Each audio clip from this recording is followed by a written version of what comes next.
Happy Friday, everyone. It's your girl, Nicole Wiley, here with our weekly member spotlight. Before we dive in, I did want to touch on a few things that we're doing here at the GCNKAA. February 21st will be our State of the Industry with Dave Lockhart from CB Richard Ellis. Registration is still open if you are interested in joining us. We are also about a month away from the trade show. So if you haven't already secured your booth, or haven't signed up for classes, those are available for you to do so. So today I have the pleasure of speaking with Joe Easton with Rent Manager. Joe is a channel partner manager. So welcome, Joe, this morning. Can you tell us a little bit more about what a channel partner manager does? Yeah, thanks for having me. This is really exciting. I'm happy to share kind of what I do and what I'm all about. So Rent Manager, we're property management software. And in my role as channel partner manager, I get to oversee and give direction to our integrations program. So it's all about all the different technologies that are out there. I get to build business relationships with them and help them understand who we are and how they can work with our customers. One of the things we recognize is it takes a lot of different pieces of technology to run a business. Especially in property management. And it's much easier to run your business if those software programs can talk to each other. So that's my focus, is trying to make sure that software can work with each other. And so our customers can take advantage of all the different technology that our industry has. That's awesome. And so how long have you been with Rent Manager? Yeah, I've been with Rent Manager for almost 5 years now. Nice, nice. And what were you doing prior to, have you always been in the multifamily industry, or was this your first go round? Yeah, this is really my first opportunity in multifamily. If I go back far enough, I actually worked in the self-storage industry. So I had a little bit of, I would say, some understanding of what property management looked like. But prior to Rent Manager, I worked for an IT distributor that actually focused on the hardware side of the business, or I guess of the world, which was great. I enjoyed it. But the reality was, hardware is kind of complicated. Things break, things don't always work. You have to worry about inventory levels. So I really wanted to get into the software world, and working with Rent Manager was a great opportunity for me. Nice, nice. So most people in our business never just say, I want to be in the apartment industry. It's always by happenstance that it happens. So did you seek this out as far as like wanting to be a part of the apartment industry, or just wanted to change kind of in the field?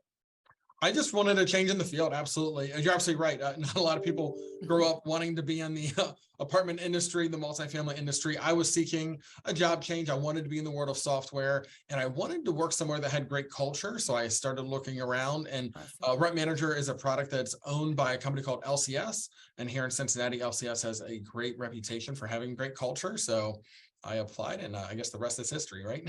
Awesome. Yes. Culture is very important. You got to love where you work, and the integrity of the company is always so very important. Absolutely. So you're 5 years in our business. Tell me your most memorable moment. Yeah, so my most memorable moment has to be Apartmentalize 2019 in Denver. It was one of the first opportunities to really get deep into the multifamily world, understand what it's all about. And for anyone that's been to that event, they know the scope is just massive, right? It's a really, really large event, the largest I'd ever been to at that moment.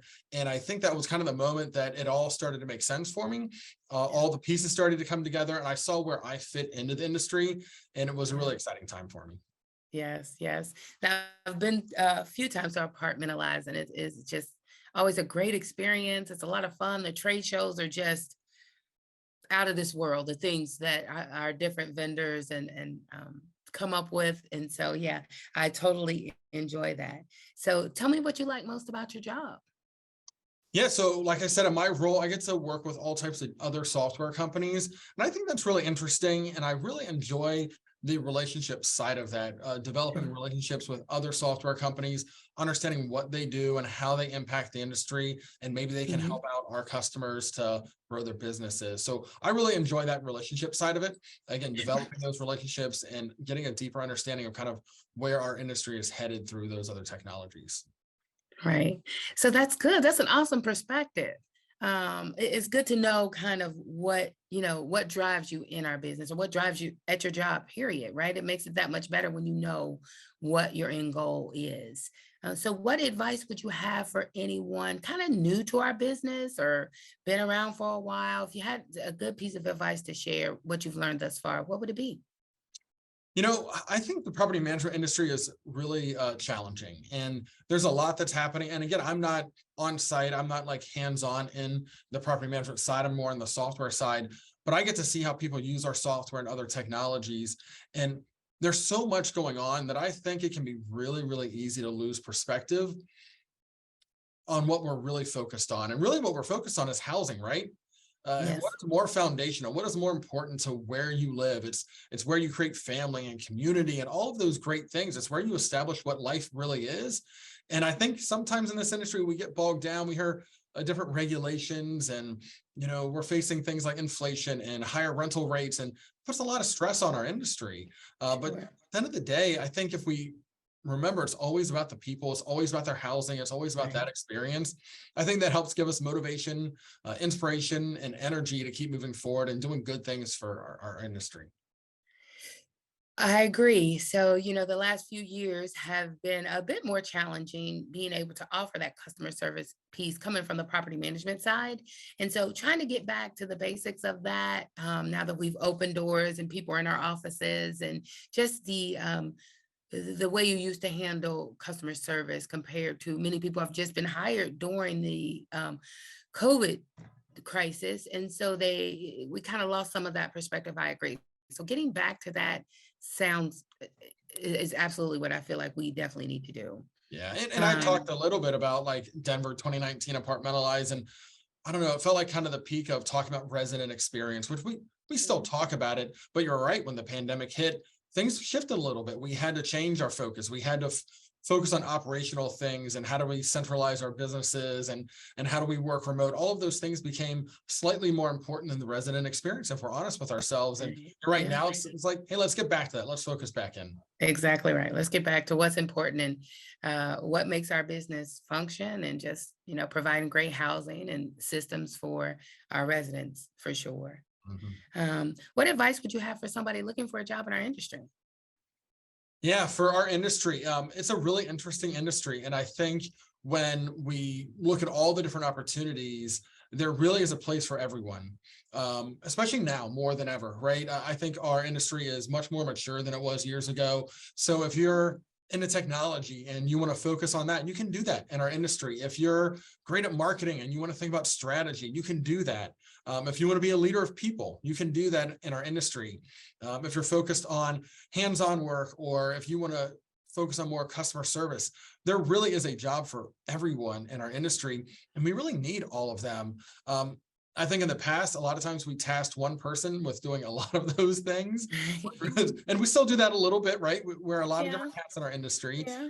but we are maturing, and I think there's opportunities for people to step in and bring their expertise in our industry and help it grow forward. I agree. Yeah, I think people a lot of people don't realize what we do. So that's part of kind of what the social media committee does, and a lot of the committees with the apartment association. We try to get the word out that you don't necessarily have to want to rent apartments to be a part of this industry. It's just our supplier partners, our contractors. There's like you said, there's pretty much a job for everyone. So you did mention kind of getting back to the basics, getting bringing that customer experience back. Are there any other things you would like to see different in our industry? One of the things that you talked about, like the different roles, and you don't have to rent apartments. Like a lot of people think that there's only certain things in our industry. I think one of the things we have to focus on going forward is not only the experience of the resident, but also of our teams, of our staff, of our companies, and our employees. They have been tasked with really difficult jobs in many scenarios, and wearing lots of different hats and doing lots of different things. So I think we have to make sure we create really good environments. We talked about culture a little bit earlier, creating good culture, supporting these people, making sure that they understand where their value is, and helping them grow their careers. I think that's really important. And I think that directly relates to resident experience, because if you Yes. have happy teams, you're going to have happy Yep. residents, right? It really goes hand in hand. Exactly. Yep, you're right. And that's a great piece of advice. I feel like right now and again, I'm on the property management side of things. We're seeing a bit of a shift, kind of due to, the increases in, the economy and things like that. We're seeing a bit of a shift. So we have to, like I said, get back to those basic things. But we got to make sure that we appreciate the employee at the same time. Make sure that they're understanding what their role is and appreciating them for the additional work that they have to do as well. So I agree with that a great deal. So we've talked a lot about the apartment industry side. So we're going to get a couple personal questions in there as well, if that's okay. Absolutely. So it looks like, what's the last book that you've read? Or you're not really a book reader? What do you enjoy to do? I don't read a whole lot of books. I tend to find audio content to be so much better. So Sure. podcasts, things like that are kind of more my wheelhouse. Same thing kind of with movies. I like content in shorter blocks instead of long form. So podcasts really kind of fit that mold. And really when it comes to podcasts, there's a few that I would recommend people listen to. They're not about our industry, but they are about business and kind of how our world works. The first one is How I Built This. And that one's really interesting because they interview different leaders with businesses and they talk about how they grew their business, how they started it, the challenges that they face, and the decisions that kind of propelled them forward. So I know a lot of people in our industry are focused kind of on growth and leadership and so forth. I think that would be an interesting one. And the other one is called Freakonomics. Freakonomics is really interesting. They always say they explore the hidden side of everything. So they take a different topic and they dig in really, really deep, and they find out actually the root cause of what things that happen. An example would be they've done an episode on higher education and examining whether paying more for higher education results in a better career, a higher paying career. So Ivy League schools versus maybe a community college, things like that, and understanding kind of the numbers and how they truly shake out and what causes those results. So again, a big podcast fan, and those are two that I would recommend. Right. Yeah, I have seen a bit of a shift. I feel like like I've seen a lot of students who started like a smaller technical college and maybe finished their degree at a larger college just to save money. So that's pretty interesting. It's good to know how that shift has kind of happened. And I think with our cultural changes as well, it's more just about who you are and what you bring to the table than if you went to an Ivy League school or not. So, okay, that's pretty interesting. I'll have to check those out. I have honestly never listened to a podcast. I know, right? That's okay. It's not for everyone. I fell in love with podcasts years ago, and it's just a great way to kind of, I don't know, fill the time if you're driving, things like that. Yes, kind of decompress. Yeah. Absolutely. And so and of course I am an old school, like I do read paperback, hardcover books still. So it's just kind of what your preference is, whatever helps you decompress at the end of the day is what works for you. But I will try a podcast now that you've recommended it. So restaurants, favorite food you like? Yeah, if we're talking food, I like a lot of different things. If I had to like really hone in on one specific, it's probably Mexican food. Definitely a big fan of Mexican food. In fact, we actually cook a lot at home. I would say fajitas are probably one of my favorite all-time foods, whether that's at a restaurant or, just staying at home on a Saturday night and cooking. Cool.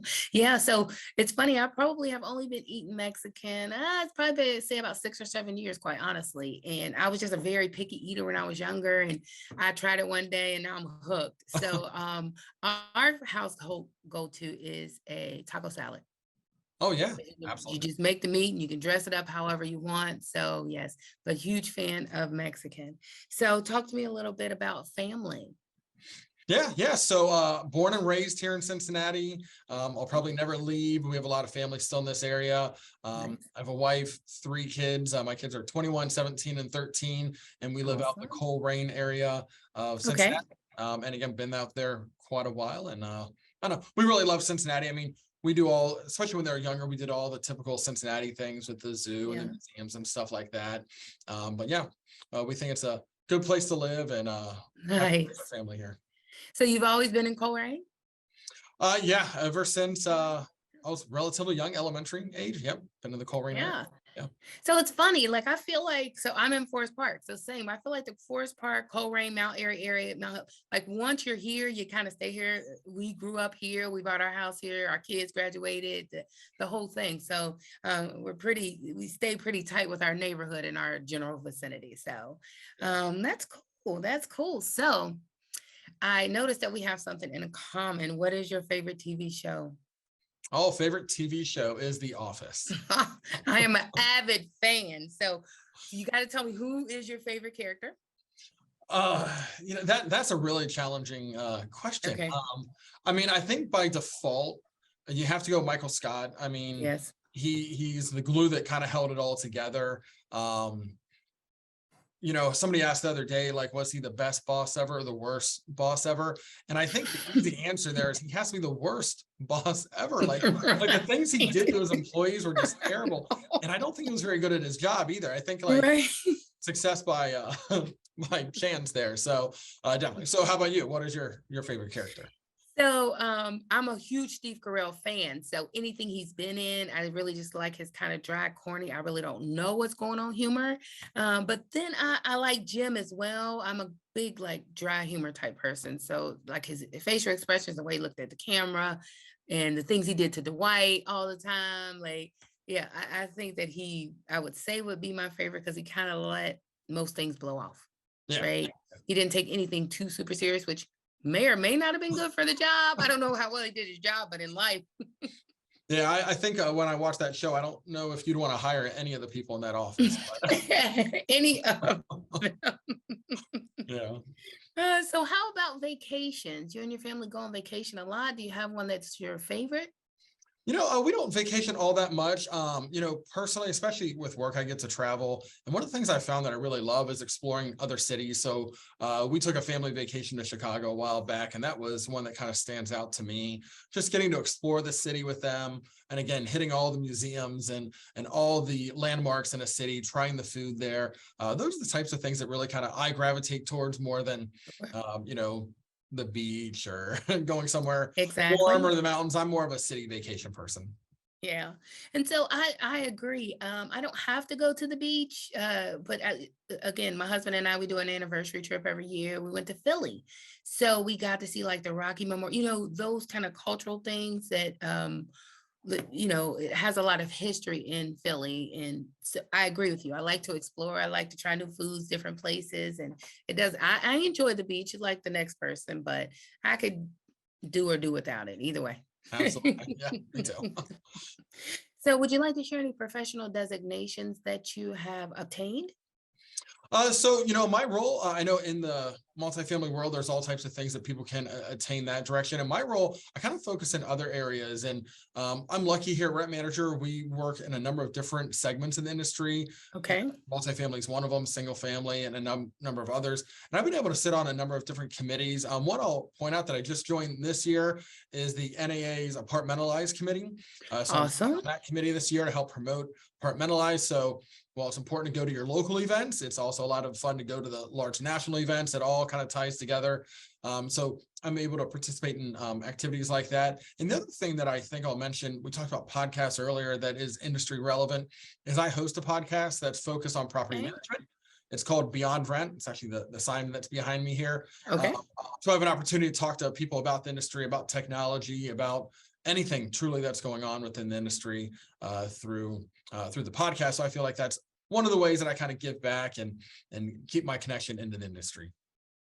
Well, that's awesome. So cool. Yeah, and I am on my first year of a national committee as well. I serve on a few locally here, but this is my first year on a national committee. I find it very important to also, like you said, be involved on a national level. But Joe, I think, do you have anything else you want to share with us today? No, I've really enjoyed this. This is a lot of fun. Anyone out there listening, if they haven't done one of these, they should definitely find out how to sign up for one of those. I guess I was suggested, voluntold to help out with it. So I love doing stuff like this, but this is a lot of fun to kind of just talk with the industry, get to know other people. I'll leave with that. I think this is posting a few days before the Super Bowl. So hopefully everyone has big Super Bowl plans for the weekend. And yeah, shame the Bengals didn't quite make it this year, but we can have a lot to be proud of there. And now we absolutely. Now we won't stress out during the Super Bowl, right? We can just sit back and enjoy exactly. we'll just be able to hang out, watch some great commercials, and eat some good food, hopefully. That's So, right. yeah. Well, Joe, it was absolutely a pleasure today. Everyone out there, thank you for joining us today with our weekly member spotlight. Hope you have a great weekend.